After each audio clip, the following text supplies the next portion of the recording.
Welcome to the deep dive. Great to be here. So today we're getting into the Insta360 X5. It's an action camera, but we're aiming for more than just a feature list. Right, we've looked in a really detailed review, and the idea is to pull out what really makes this camera tick. Exactly. What matters if you want that amazing 360 footage, without needing a whole film school degree. So what are the big strengths? Any weaknesses, and why should you care about this camera for capturing immersive stuff? Okay, so first off, the review really emphasizes the feel of it. Like when you pick it up, Okay. it's described as, well, solid. Reassuringly rugged, actually. You feel like you could take it, kayaking or hiking on some rough trails. Confidence inspiring. Yeah, exactly. But it's not just brute strength. There's a refinement there, too. Matte black, kind of minimalist. Nice. And little things, like the lens covers, they're replaceable. Super practical if you scratch one. Cheap fix. Ah, that's smart. Accidents happen? Totally. And the mechanism to lock the lenses. Apparently very satisfying, like a solid click. Just feels well made. You definitely want that feeling with gear you're taking out into the elements. Okay, so build quality is a plus. What about that famous invisible selfie stick? Ah, yes. The magic trick. How does it actually disappear? Is it just software cleverness? It pretty much is, because it's capturing 360 degrees. I mean, everything around it. The software has all the information it needs. Okay. So it can basically paint over the stick using the background it already sees from other angles. It just stitches the world together behind the stick. Right, so it's not there in the final shot. Nope, gone. You get this amazing, floating camera perspective. It really boosts that immersive feeling. It's not just a gimmick. It fundamentally changes the shot. Yeah, I can see how that makes it feel like you're actually there, not just watching something held on a pole. Precisely. Which brings us to image quality. The review mentions native 8K 360. Now, 8K, that's a lot of pixels. It really is. Yep. A staggering amount of detail, as the review puts it. But what does that mean practically? Like if I'm watching on my 4K TV or even my phone? Well, the big advantage is flexibility after you shoot.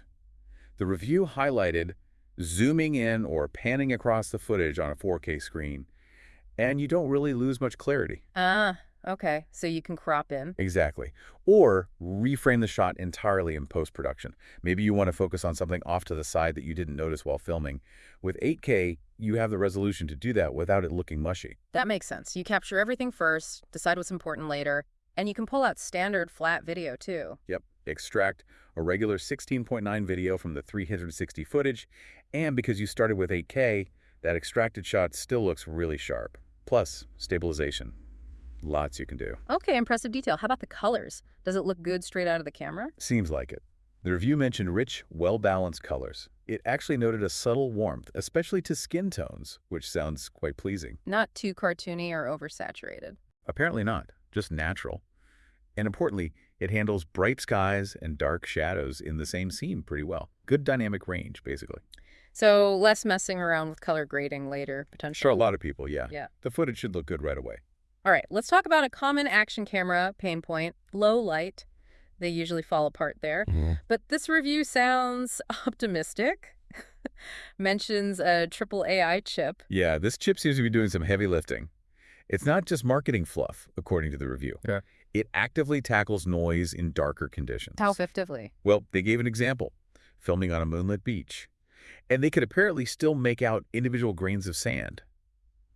Even, get this, bioluminescent plankton. Wow, okay, that's specific and impressive. Right. That level of detail in near darkness is pretty remarkable for this type of camera. And it works for video too, not just stills.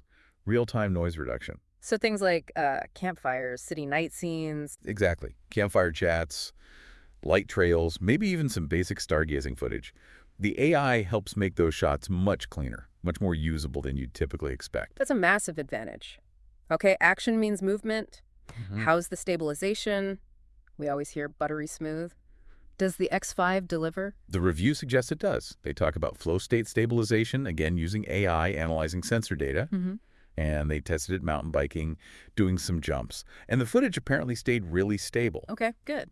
But the really cool bit is the horizon lock. Ah, I've heard of that. What does it do again? It keeps the horizon absolutely level no matter how you tilt or even flip the camera. Seriously, even if you turn it upside down? Yep. The horizon stays locked. So you avoid that weird, skewed look you sometimes get with action footage. It's brilliant for making things look super professional and stable without needing a gimbal. That sounds incredibly useful. Okay, picture's great, stable. What about sound?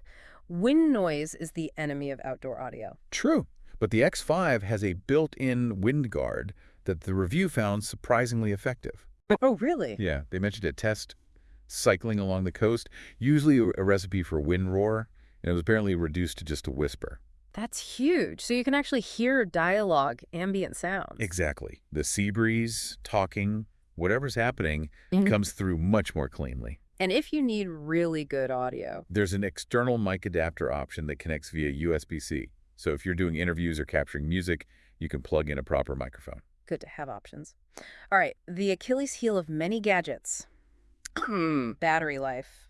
They claim 3 hours. Yeah, that's the claim. The review found that shooting at like 6K 30 fps with stabilization on, they got pretty close to that, which is genuinely impressive for an 8K camera. Okay, that's not bad at all. What about if you're really pushing it, like constant 8K? Then it drops, Yeah. naturally.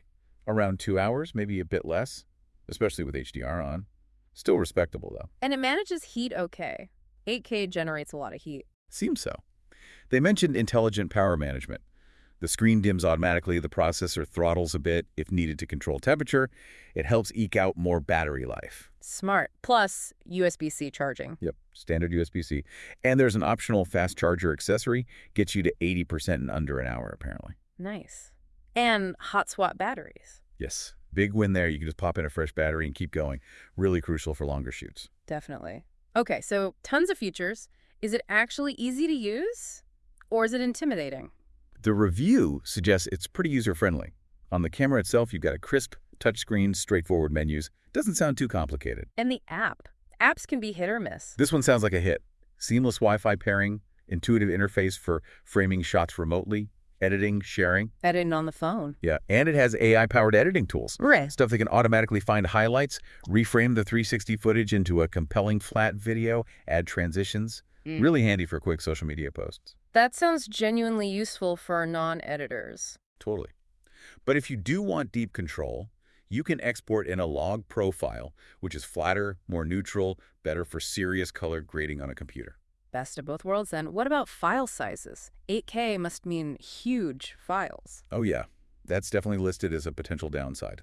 Big files need lots of storage and a reasonably powerful phone or computer to handle smoothly. Something to keep in mind. For sure. But the tight app integration seems to make the workflow feel pretty frictionless, despite the file sizes. Got it. Any other cool features or accessories worth mentioning from the review? Well, time-lapse and the bullet time modes got praised for high-quality results. Bullet time. That Matrix-style shot. Kinda, yeah. Yeah. Swinging the camera around you on the invisible selfie that. stick. The review said it looks like a high-budget film effect. Pretty cool. Huh, nice. And accessories, there's a whole ecosystem, protective cases, different mounts for bikes or helmets, dive housings for underwater stuff, that mic adapter. Shows the platform is mature. Okay, so let's try and boil this down. Based on the review, what are the main pros? Okay, pros. Standout 8K resolution, giving amazing detail and flexibility. Really strong low-light performance with that AI chip. Effortless stabilization, especially horizon lock. The invisible selfie stick effect. Impressive battery life plus hot swap. And that effective built-in wind guard. Quite a list. And the cons. Main ones are those large 8K file sizes. The price, it's definitely a premium camera compared to some competitors. And the possibility of the app being a bit sluggish on older phones. Right. Need decent hardware to keep up. So the final verdict from the source, thumbs up. Big thumbs up, yeah. They see the X5 as a real refinement, kind of the culmination of Insta360's work, suitable for pros and amateurs alike. Who want top quality. Exactly. It elevates footage across the board. They argue the higher price and big files are basically the cost of entry for a future-proof, high-fidelity camera. Future-proof. Interesting. Yeah. They call it a no-brainer if you're serious about capturing adventures in detail. A worthwhile investment for creative freedom, especially with that low-light ability and the whole immersive 360 magic. Okay, so for you listening, the takeaway really seems to be that the Insta360 X5 packs a very powerful punch. We're talking top-tier 360 video quality, excellent stabilization, genuinely good low-light results, and it's wrapped up in a user-friendly package. It looks like a formidable tool for capturing those immersive moments, even if you need to be ready for the price and the storage demands. Right. And our goal here was to give it the essence of what this camera offers, its strengths, its trade-offs, without drowning you in technical specs. Hopefully we've done that. Yeah. Which leads to a final thought for you to chew on. Yeah. With immersive content becoming so much more common, VR, AR, just more engaging video online, how might a camera like this X5 actually change the way you think about documenting your life or telling stories? What kind of new possibilities open up when you can capture literally everything around you with this kind of quality and flexibility? Something to consider.